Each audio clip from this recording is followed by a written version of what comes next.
Então vamos lá, irmãos. Hoje vamos começar o capítulo 3 de Atos. Vamos do capítulo 3, versículo 1 até o versículo 10. Vamos ver a cura de um homem aleijado, coxo, que as escrituras vão nos contar aqui. Atos capítulo 3, versículos 1 a 10.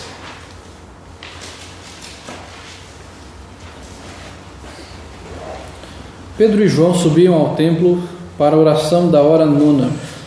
Era levado um homem coxo de nascença, o qual punham diariamente à porta do templo chamado Formosa, para pedir esmola aos que entravam. Vendo ele a Pedro e João que iam entrar no templo, implorava que lhes dessem uma esmola. Pedro, fitando-o juntamente com João, disse: "Olha para nós." Ele os olhava atentamente, esperando receber alguma coisa. Pedro, porém, lhe disse: "Não possuo nem prata nem ouro, mas o que tenho, isso te dou. Em nome de Jesus Cristo Nazareno, anda." E tomando-o pela mão direita, o levantou imediatamente, os seus pés e tornozelos se firmaram. De um salto se pôs em pé, passou a andar e entrou com eles no templo, saltando e louvando a Deus. Viu todo o povo andar e a louvar a Deus. E reconheceram ser ele o mesmo que esmolava, assentado à porta formosa do templo, e se encheram de admiração e assombro por isso que lhe acontecera. Hoje nós vamos ver neste texto de Atos capítulo 3, versículo 1 ao 10, algumas situações, na verdade são 7 situações que normalmente envolvem a conversão. Elas normalmente envolvem, pode ser que elas nem sempre aconteçam, mas ela, na sua normalidade, deveria acontecer dentro da conversão de uma pessoa. E uma das questões que envolvem a conversão é o zelo de alguma pessoa, assim como foi o zelo dos apóstolos pela obra de Deus. Quando uma pessoa crê no Senhor, ela crê através de uma palavra que é pregada, e envolve o zelo de alguém por pregar aquela mensagem. De novo, digo aqui, isto é uma situação que é importante, mas muitas vezes não acontece, nem sempre é por zelo, é pela soberania de Deus. Mas nós vemos aqui o zelo dos apóstolos pela obra de Deus, quando eles sobem aqui, o texto fala que eles sobem ao templo para a oração da hora nona. Então o texto aqui nos mostra que eles subiam para orar no templo. Nós sabemos que eles não iam lá apenas para orar, eles estavam ali para testemunhar do Evangelho, para falar de Cristo para aquelas outras pessoas. Eles não iam única e exclusivamente para orar, até porque eles poderiam orar em qualquer outro lugar. O templo era um lugar de oração? Era. A hora nona era ali, como eles contavam as horas a partir das 6 da manhã, então a hora nona era às 3 da tarde, era a oração das 3 da tarde. Então eles chegavam ali às 3 da tarde para orar, mas o sentido disso aqui também é eles pregarem o Evangelho para as pessoas que estavam ali e ainda não haviam compreendido acerca do Messias, acerca do Salvador. Para eles, o templo ali era um campo missionário e não apenas um local onde eles iriam orar, até porque eles não levavam mais sacrifícios, essas questões todas. Eles estavam ali para orar e olhavam aquele local como um campo missionário onde eles iriam anunciar o Evangelho. Portanto, quando há a conversão de uma pessoa, há um fato muito importante para nós, que é nós sermos zelosos pela obra de Deus. Nós vemos a necessidade de nós pregarmos a palavra de Deus, de nós vermos o mundo como um campo missionário, o local onde você está. Não importa onde você esteja, ali é o seu campo missionário. Você não precisa ir lá para a África, ou lá na Amazônia, ou lá na Oceania, em algum lugar. Agora eu serei um missionário. Claro que tem toda a nomenclatura do que é um missionário e tal, mas estamos falando aqui missionário no sentido de você evangelizar pessoas, de você ter este zelo pela obra de Deus e entender que aonde você está, você deve pregar o Evangelho e ver aquele local como um potencial de você testemunhar daquilo que você crê. Era isso que os discípulos, que os apóstolos estavam fazendo quando Pedro e João vão orar no templo e têm esta oportunidade de serem testemunhos do Evangelho, olhando para aquele local como um campo missionário. Uma segunda questão muito importante que envolve a conversão de uma pessoa, eu vejo nos versículos 2 e 3 aqui, quando o texto nos fala: era levado um homem coxo de nascença, o qual punham diariamente à porta do templo, chamado Formosa, para pedir esmola aos que entravam. Vendo ele a Pedro e João, que iam entrar no templo, implorava que lhe dessem uma esmola.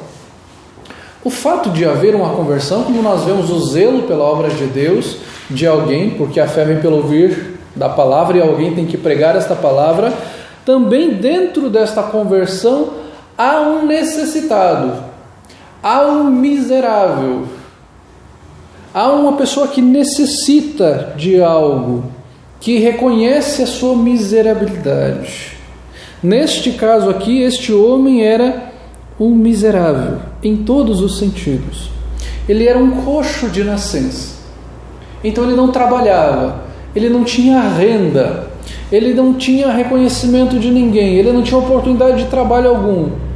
Ele não ganhava dinheiro de forma alguma. A única forma de ele ganhar algum dinheiro era pedir à porta do templo, porque ali era um local onde as pessoas estavam mais propensas a darem esmolas, porque elas estavam naquele momento: estou chegando ao templo para mostrar que eu sou uma pessoa piedosa, e nem sempre isso era uma coisa boa, porque isso só demonstrava a hipocrisia das pessoas. Eu vou dar uma esmola, que já que eu estou vindo ao templo, eu tenho que me santificar, e uma forma de eu me santificar é dando uma esmola aqui. Não, mas esta pessoa, um fato importante sobre a conversão é que pessoas são miseráveis, de que esta pessoa estava vulnerável física e espiritualmente. Ela era uma pessoa provavelmente manipulada, porque as pessoas iam lá e deixavam-no para receber os donativos, para receber esmolas. Provavelmente essas pessoas elas tinham esse dinheiro para levar não só para ele, mas para elas também. Então este homem ficava lá esmolando, dia após dia, dia após dia. Esta pessoa que não crê em Cristo, esta pessoa que é miserável fisicamente, ela é miserável espiritualmente também, porque ela espera por migalhas, ela espera por uma moedinha, por um trocadinho, não tem perspectiva nenhuma. Eu vou melhorar e vou trabalhar. Não vai trabalhar. A perspectiva é: eu serei miserável pelo resto da minha vida. Mas a carência desta pessoa, ela é muito mais do que física, muito mais do que financeira, ela é uma carência espiritual. Então a carência de uma pessoa está ligada mais à questão espiritual. Portanto, a mensagem do Evangelho, ela não está focalizada na miséria financeira de uma pessoa, mas principalmente na sua miséria espiritual. A miséria financeira, a igreja tem a oportunidade e o privilégio de ajudar pessoas que creram em Cristo e que estão passando por dificuldades. Nós temos o privilégio de ajudar essas pessoas. Mas o grande problema do ser humano é a miséria espiritual. E muitas vezes essa miséria espiritual também leva a uma miséria financeira. Que é uma pessoa cheia de vícios em drogas, em jogos, ou não tem boas prioridades, e ela financeiramente ela é miserável. Ou ela tem uma vida até bem sucedida e tem dinheiro, mas é uma pessoa avarenta, é uma pessoa que ama o dinheiro, e ela, mesmo assim sendo rica, ela é miserável, porque ela é miserável espiritualmente, mesmo tendo dinheiro. Ela é uma miserável. Então o maior problema, a maior carência de uma pessoa é a sua carência espiritual. Quando ele está à porta do templo, ali a porta chamada Formosa, ele olha para Pedro, ele olha para João e ele implora que lhe deem uma migalha, uma esmola, uma moedinha, uma simples moedinha, uma migalha. É assim que essa pessoa vivia ali, física e espiritualmente miserável.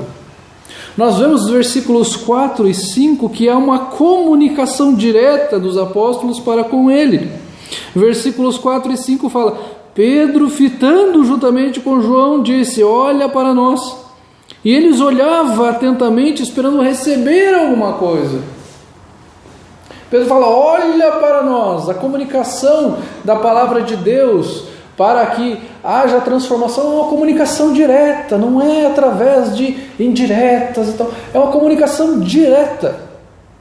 Nós perdemos essa noção do que é comunicação direta. As pessoas vivem de indiretas. Aí você conversa com uma pessoa e você pensa: o que será que a pessoa quis dizer com isso? E aí quando você é direto com uma pessoa, ela fala: nossa, mas como você é grosso? Não, eu só fui direto. Eu não quis ser grosseiro, eu só falei diretamente. Né? Como a gente recebia umas famílias na nossa casa, sempre recebemos na verdade, mas teve uma época que a gente recebia umas crianças lá em casa que iam com seus familiares que moravam ao lado da nossa casa, seus parentes. E essas menininhas iam lá em casa, isso é um reflexo de toda a sociedade, tá, gente? Apenas um exemplo. E elas chegavam lá e falavam: a minha irmã já comeu banana um dia e ela gostou. O que eu queria dizer com isso? Eu quero comer banana. Eu estou com vontade de banana. Mas elas já aprendem desde pequenas a não fazer comunicação direta. A minha irmã comeu banana um dia e gostou.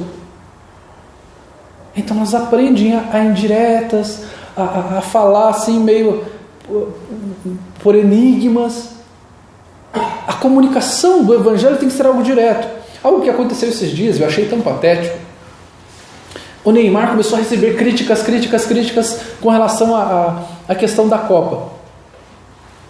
E ele achou um jeito de pedir desculpas através de um comercial. Primeiro ele coloca as coisas dele lá nas redes sociais, no Twitter. Ao invés de chegar a público e falar: me desculpem, eu errei nisso, naquilo outro, realmente eu falei nessa área. Não, coloca lá nas redes sociais. E aí depois ele vai fazer um pedido de desculpas através de uma propaganda da qual ele recebeu R$1 milhão para fazer aquela propaganda.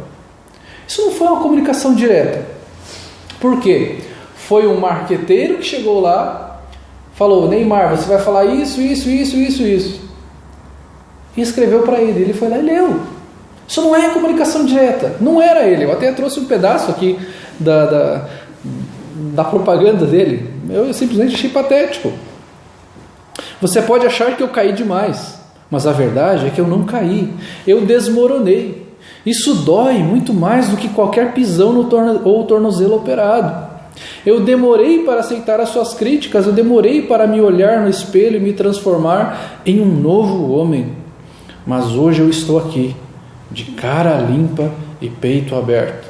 Presta atenção no joguete, hein? É uma propaganda da Gillette. Ele estava de cara limpa e de peito aberto. Eu caí, mas só quem cai pode se levantar. Você pode continuar jogando pedra, ou pode jogar essas pedras fora e me ajudar a ficar de pé. E quando eu fico de pé, parça, o Brasil inteiro levanta comigo. Isso não é comunicação direta. Você percebe que isso é completamente... não é natural. Ele não fala assim. Ele não escreve assim.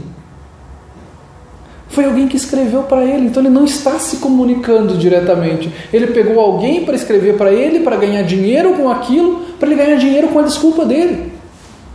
Não é algo natural. O Evangelho é algo natural, espontâneo, com comunicação direta. Onde você vai falar da pessoa, para esta pessoa, de Cristo. Você vai falar para esta pessoa do pecado dela, da necessidade que ela possui de arrependimento. E não por indiretas. Nós vemos uma comunicação direta aqui quando Pedro, fitando juntamente com João, fala: olhe para mim. Estou me comunicando diretamente com você, olho no olho. Você está conversando comigo. Nós perdemos esta noção do que é comunicação direta, do que é olhar um no olho do outro. Nós estamos muito mais fixados em teclar, em conversar só por redes sociais. É muito mais importante nós conversarmos ao vivo. Existem situações que não é possível? Existem. Para isso existem as redes sociais aí. Mas é muito mais importante nós termos essa comunicação direta para pregarmos o Evangelho. Uma quarta característica é o sinal de amor ao próximo por parte dos apóstolos. Versículo 6 diz assim: Pedro, porém, lhe disse: não possuo nem prata nem ouro, mas o que tenho te dou. Em nome de Jesus Cristo Nazareno, anda. Há um sinal de amor ao próximo aqui. Ele fala: eu não tenho prata nem ouro, que mostra que os discípulos não eram ricos, coisíssima nenhuma. Alguns dizem que os apóstolos de Jesus eram ricos, eram milionários e não sei o quê. Eles não tinham dinheiro. Eles não faziam voto de pobreza, mas eles também não eram milionários. Ele fala: eu não tenho prata nem ouro. Ele demonstra aqui a este homem de 40 anos de idade, que vai citar lá no capítulo 4, versículo 22, vai falar que eles curaram um homem de 40 anos de idade. Então já um homem jovem como eu, né, que estava lá, à beira do templo, sentado lá, sem poder andar, pedindo migalhas. E eles olham para este homem e amam esse homem e se importam com ele. Eu não tenho dinheiro, mas ele necessita de algo mais do que isso. A situação que ele se encontrava mostrava a desobediência do povo de Deus, também na lei de Deus, que mostra que não deveria haver necessitados entre eles, pedintes, mendicantes no meio deles, mas que eles, como povo de Deus, como povo da aliança, deveriam estar prontos a ajudar uns aos outros e não deixar que os seus irmãos da aliança passassem por dificuldades. Deuteronômio capítulo 15 vai falar isso. Os apóstolos não tinham dinheiro, mas eles tinham algo mais. Eles não podiam tirá-lo de repente desta miséria financeira, mas eles tinham como tirá-lo da miséria espiritual. Ele estava não apenas inútil fisicamente para a sociedade, mas ele estava espiritualmente morto. E aqui então, quando os discípulos, quando Pedro diz: em nome de Jesus Cristo o Nazareno, anda. Isso é um sinal dos apóstolos, isso é um sinal da autoridade apostólica, que eles estavam fazendo sinais e maravilhas, milagres. Então ele dá esse grande milagre, essa grande dádiva de Deus, de ele andar. É um sinal de amor, de nós nos compadecermos das pessoas. E pensarmos que não é só com dinheiro que você se compadece das pessoas. Se você pode ajudar financeiramente, ok, ajude, graças a Deus por isso. Mas uma pessoa ela pode estar triste, depressiva. Ela pode estar passando por um momento difícil de perda. Ela pode estar passando por um momento de solidão. Ela pode estar passando por um dilema de ela não saber como que ela vai resolver uma situação na sua vida. E ela precisa de um conselho, precisa de oração, ou precisa só de uma pessoa próxima a ela. O que nós temos? Não fique pensando no que você não tem. Pense de que forma você pode ajudar. É você amar ao próximo. É você se colocar à disposição e falar: Senhor, eis-me aqui. Eu não tenho dinheiro, mas eu tenho outras coisas. Eu tenho um tempo disponível para ajudar esta pessoa, para conversar com ela, para orar com ela, para dar dicas para ela sobre alguma coisa, para direcionar alguma questão que ela precisa, que de repente eu já passei, para mostrar o caminho onde ela tem que ir, para fazer uma documentação de alguma coisa, para ajudar numa hospedagem, numa carona, para direcionar numa situação que ela esteja passando, onde ela vai ter que resolver sobre alguma perda que ela teve. Nós temos diversas formas de ajudar as pessoas. A quinta marca importante é que houve um milagre verdadeiro naquele momento. Percebam ali nos versículos 7 e 8 o que o texto nos fala. O texto nos fala: e tomando pela mão direita, o levantou imediatamente, os seus pés e tornozelos se firmaram, e de um salto se pôs em pé, passou a andar e entrou com eles no templo, saltando e louvando a Deus. Irmãos, se vocês apenas lerem este texto, não pensarem na grandeza que foi este milagre, nós precisamos parar para pensar na grandeza que foi esse milagre. Era um homem de 40 anos, nunca havia andado, e o texto fala que ele imediatamente levantou, os seus pés e tornozelos firmaram. Irmãos, eu já rompi o ligamento do tornozelo. Eu fiquei 1 mês engessado. 1 mês. E quando eu tirei o gesso, eu acho que eu fiquei mais uns 10 dias sem conseguir andar direito. Eu sentia dores. O tornozelo, ele não mexia direito. Então eu tinha que passar umas pomadas e colocar o pé numa água quente, ficar mexendo ali dentro, e quando você andava aquele pé estava meio duro e estava meio inchado, e anos depois, quando chovia ou fazia frio, aquilo ainda inchava. Gente, perceba, esse homem estava aleijado desde a sua nascença, desde o nascimento, com 40 anos de vida. Ele estava completamente atrofiado das pernas. E o texto fala que ele imediatamente se levantou. Você imagina o que é isso, gente? Imagina isso. Quando eu tirei o gesso, eu tinha que andar de muleta ainda. E este homem imediatamente levantou, seus pés e tornozelos se firmaram. Olha o que o texto nos fala, gente.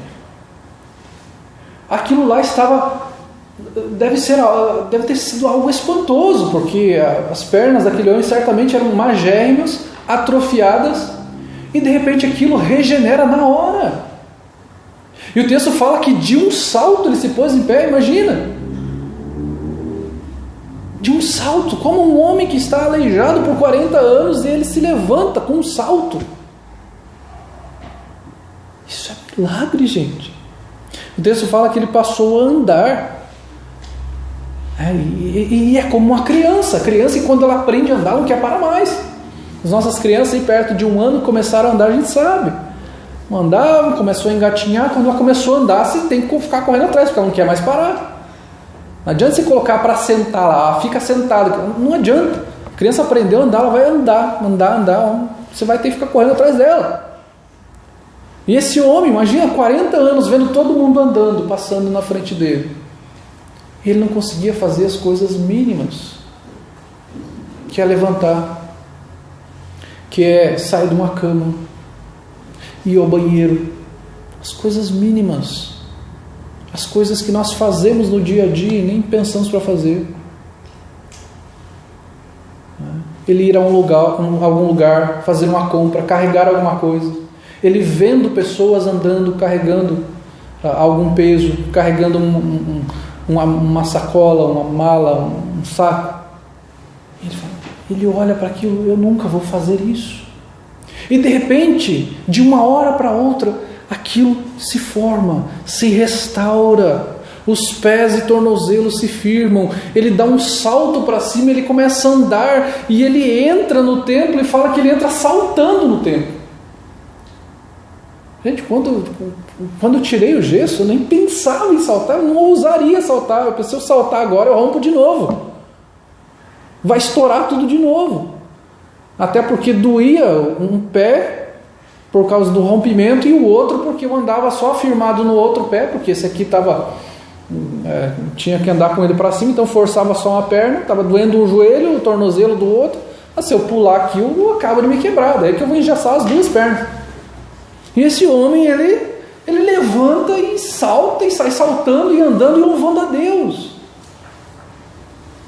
Então houve aqui um milagre verdadeiro, um milagre instantâneo, de um homem que foi curado física e espiritualmente, porque fala que ele saltou e louvou a Deus. Ele não foi apenas curado fisicamente, ele foi curado espiritualmente. Só nos olharmos para outras histórias, como a história dos 10 leprosos, onde nós vemos que 9 foram embora. e só voltou um para dar glórias a Deus. Este homem foi curado e ele entrou no templo para louvar a Deus, saltando de alegria, pulando de alegria. Ele conheceu ao Senhor, ele conheceu a palavra de Deus, ele conheceu salvação, ele viu que aqueles homens eram mensageiros do Evangelho, que eles trouxeram um milagre verdadeiro para a sua vida, não esses milagres que aparecem por aí. Fazia quanto tempo que você não andava? Agora você está andando, vamos colocar para andar aqui. E aparece a pessoa lá. Já vem alguém lá e pega a pessoa lá. Andou, olha lá que milagre. Milagre do Senhor, é verdadeiro, é instantâneo, é na hora, é completo. Salvação também é algo instantâneo, gente. Há uma restauração instantânea, como nós vemos no versículo 8, aqui falando: de um salto pôs-se em pé, passou a andar e entrou com eles no templo, saltando e louvando a Deus. Então ele entra para adorar ao Senhor. Assim como a cura espiritual, a cura física dele foi uma cura instantânea, de onde ele estava totalmente atrofiado, e ele levanta ali louvando a Deus, a salvação também é algo instantâneo. Quando o Senhor nos salva, quando Ele nos regenera, esta salvação nós a temos. Nós temos um processo de santificação, sim, mas a salvação ela é algo que acontece naquele momento. Quando nós reconhecemos a Cristo como nosso Salvador, como nosso Senhor, como Pedro fala ali em Atos capítulo 2, arrependei-vos e sejam batizados para a redenção dos vossos pecados, para a remissão dos vossos pecados. Então ali há salvação. Romanos capítulo 8, versículo 30, diz assim: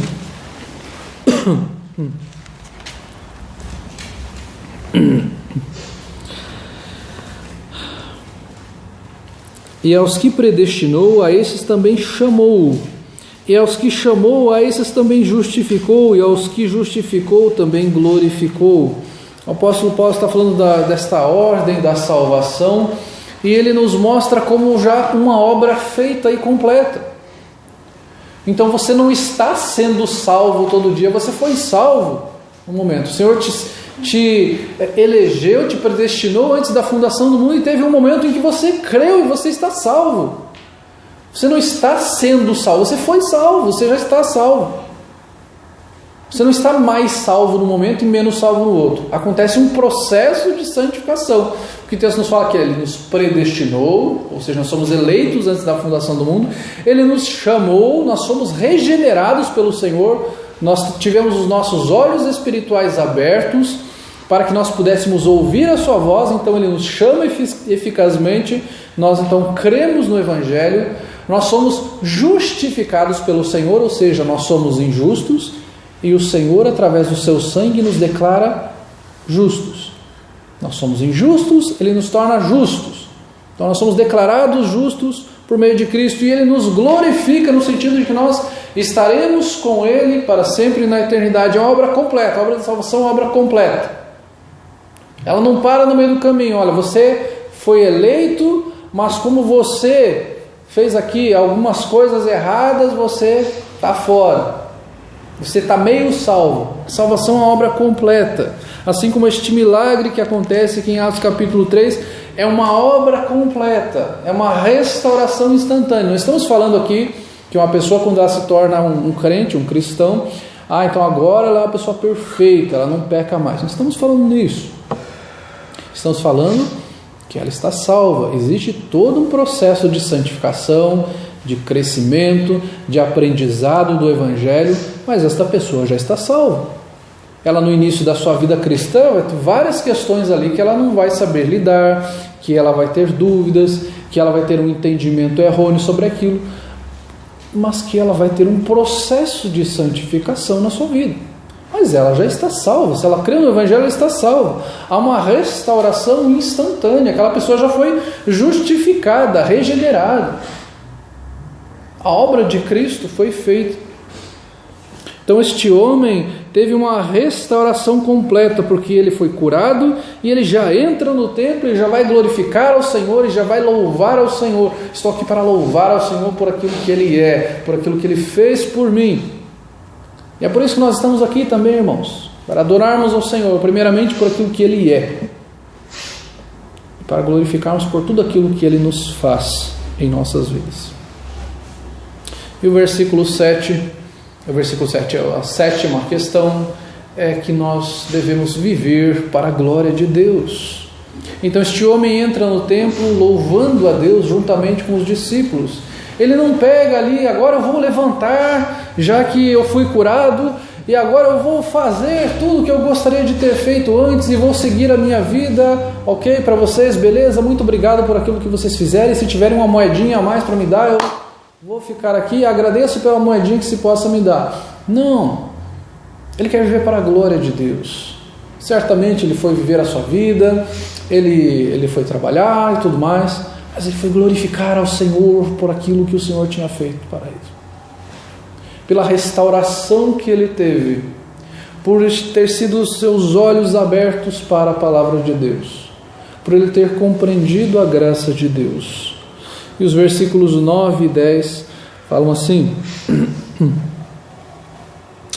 viu todo o povo a andar e a louvar a Deus, e reconheceram ser ele o mesmo que esmolava, assentado à porta formosa do templo, e se encheram de admiração e assombro por isso que lhe acontecera. Então ele louva o Senhor e as pessoas reconhecem: poxa, mas não era este homem que estava lá? Aí sem saber quanto tempo ele estava lá, quantos anos ele estava lá. Olha, não era esse homem que ficava todo dia lá pedindo esmola, pedindo moedinha e tal. Ele está saltando aqui dentro, como é que pode? Aquele homem que estava lá, aquele cara judiado, aquelas pernas feias lá, agora ele está aqui levantado, andando. Eles se admiraram com aquilo, porque eles estavam vivendo para a glória de Deus, e a transformação nossa traz admiração.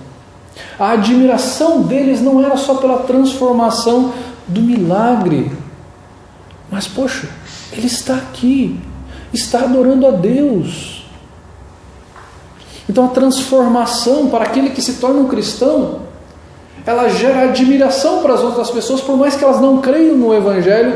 Elas vão falar: olha, eu não gosto muito desses crentes, mas olha só, aquela pessoa, aquele homem, aquela mulher, aquele jovem, vivia desse jeito, de tal jeito, agora olha só, é um jovem, uma menina, um menino obediente aos pais agora, temente, antes vivia gritando por aí, falando um monte de bobagem, se embriagando, agora está um rapaz, uma moça mais educada, está um homem mais polido com as suas palavras, não fica falando palavrão por aí, cuida bem do seu dinheiro, cuida bem da sua família, leva a sua família para a igreja, a mulher lá está se vestindo de forma discreta, está falando assim de forma discreta também, está se cuidando das crianças, Antes tocava aqueles funks lá na casa dele, agora estão ouvindo músicas saudáveis, estão até lendo aquela Bíblia lá, que eu não concordo muito, mas eles leem a Bíblia.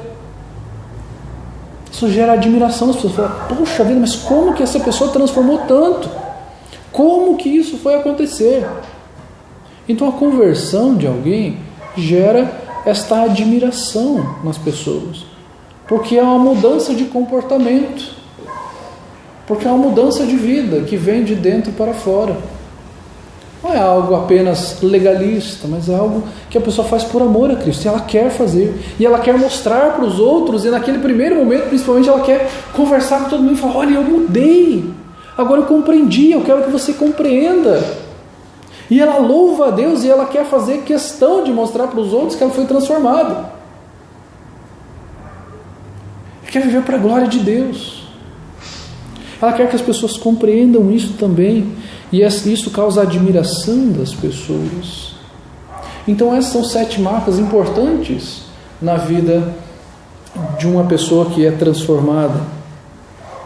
Algumas reflexões e aplicações para nós hoje. É que a miséria do mundo é a miséria espiritual. A miséria do mundo, ela afeta todas as classes sociais. Os miseráveis não são apenas aqueles que têm pouco dinheiro, que vivem na periferia e que têm pouco o que comer e o que vestir. Os miseráveis são aqueles que não têm a Cristo. A maior miséria é a miséria espiritual. Porque por mais que você resolva a questão social, e nós vamos ter eleições por esses meses aí, e vão prometer um monte de coisa aí, que vão transformar o Brasil, que vai acontecer isso e aquilo outro, mas a maior miséria do ser humano é a miséria espiritual. Não é apenas a pobreza econômica, é a pobreza espiritual. Porque por mais que você consiga este grande feito de reduzir a miséria no país, se essas pessoas não crerem em Cristo, elas vão abastadas para o inferno. Ela pode até se enriquecer, mas ela vai rica para o inferno. Ela precisa de um tesouro muito maior do que esse, que é Cristo. Ela precisa de um tesouro celestial. Ela precisa de um emprego? Precisa sim. Ela precisa de um hospital bom? Precisa sim. Ela precisa de segurança? Precisa sim. Mas ela precisa de Cristo também. Porque não adianta ela ter tudo isso e não ter a Cristo. Nós vemos países ricos, abastados, desenvolvidos, onde o secularismo entrou de tal forma, o ateísmo entrou de tal forma que as pessoas negam a Deus. São pessoas ricas, desenvolvidas, polidas, educadas, que vão para o inferno. São miseráveis espiritualmente. Coloque diante de Deus a vida de pessoas que necessitam da graça de Deus. Não ore apenas por uma pessoa, principalmente uma não crente, que você fala, olha, ela está passando por uma dificuldade financeira. Pode orar por isso? Pode, mas ore pela conversão dela. Ore para que ela creia no Evangelho. Esta é a parte principal para ela. Ela pode ser ajudada? Claro que pode. Mas você deve ser direto também em levar o Evangelho para ela. E não achar que através de alguma ajuda sua, indiretamente, ela vai crer em Cristo. Pregue diretamente o Evangelho para ela. Use os recursos que você tem para suprir os seus irmãos em Cristo. Você possui recursos financeiros para ajudar financeiramente alguém que está necessitado? Ajude. Ajude. É importante, é um privilégio para você. Deve ser um privilégio para você como cristão. Cristão não deveria passar necessidade, porque o crente tem o privilégio de ajudar um ao outro. Então, se você necessita, você deve falar. E se você tem recursos, se eu tenho recursos, nós temos o privilégio de ajudar. Nós somos irmãos e devemos poder ajudar uns aos outros. Então, quais são os recursos que você tem? São recursos financeiros? Ajude. Não são recursos financeiros, mas eu tenho certa prática em tal e tal área, eu poderia ajudar. Eu tenho prática na área de educação, eu tenho prática em alguma questão aqui relacionada a leis, eu tenho prática relacionada à saúde, para ajudar tal pessoa nesta área, na área de saúde, em questões sobre matemática, contabilidade, enfermagem, matéria de construção, seja lá o que for, você vai ajudar a pessoa, como a gente fala, o caminho das pedras. Eu estou necessitando de alguma coisa aqui, estou precisando fazer uma construção que eu estou meio em dificuldade, vou perguntar para o irmão que manja disso, que lida na área de construção, que tem uma loja, que isso, que aquilo outro, ou aquele irmão que entende alguma coisa de leis, eu vou conversar com ele para ele me ajudar. Contribua com aquilo que você tem, com seus conhecimentos, com a oração, com uma visita, com um conselho. Não pense no que você não tem, pense no que você tem e como você pode ajudar. E para encerrarmos, nós temos que entender que é Cristo quem nos tira da miséria espiritual para nos dar uma vida em abundância. João capítulo 10, versículo 10 fala que o ladrão, ele está falando de Jesus Cristo, que é o pastor das ovelhas, e fala que existe um ladrão. O pastor, ele cuida das ovelhas, mas existe um ladrão. Ele fala, o ladrão vem para roubar, matar e destruir. E Jesus fala, eu vim para que vocês tenham vida, e vida em abundância. O ladrão, ele só está interessado em roubar, matar e destruir, mas Cristo nos dá uma vida abundante. Não viva na miséria espiritual, viva para Cristo, viva de forma abundante para o Senhor Jesus, sirva ao Senhor Jesus. Não viva para si próprio, viva para Cristo, para a glória dele. Vamos orar, irmãos. Senhor Deus, obrigado por este relato que a Tua Santa Escritura nos traz, de um homem miserável, física e espiritualmente, soberanamente transformado pelo Senhor, tanto física quanto espiritualmente, dando glórias ao Senhor e sendo testemunho para aqueles que estavam ao redor de que ele havia sido transformado integralmente. Ó Deus, que nós possamos nos lembrar de que um dia nós também éramos miseráveis e o Senhor nos salvou, o Senhor nos levantou desta miséria espiritual para andarmos contigo. E que nós possamos levar a Tua mensagem, Pai, para que pessoas possam sair desta vida, ó Pai, de miséria, para enxergarem o Senhor, levarem o Senhor.